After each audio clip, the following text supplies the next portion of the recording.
திருப்பாவை எட்டாவது பாடல்.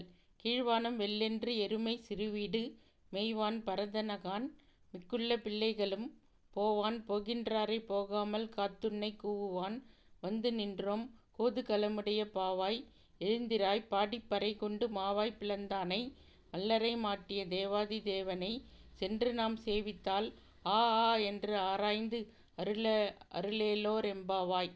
மகிழ்ச்சியை மட்டுமே சொத்தாக கொண்ட சிலை போன்று அழகு கொண்ட பெண்ணே, கிழக்கு வெளுத்து விட்டது. எருமைகள் மேய்ச்சலுக்காக பசும்புல் மைதானங்களில் பறந்து நிற்கின்றன.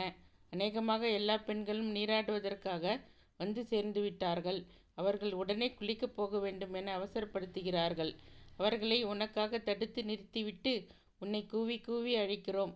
கேசி என்னும் அரக்கன் குதிரை வடிவில் வந்தபோது அதன் வாயை பிளந்து கொன்றவனும், கம்சனால் அனுப்பப்பட்ட முஷ்டிகர் உள்ளிட்ட மல்லர்களை வென்றவனும் தேவாதி தேவனுமாகிய ஸ்ரீகிருஷ்ணரை நாம் வணங்கினால் அவன் ஆ ஆ என்று அலறிக்கொண்டு நமக்கு அருள் தருவான்.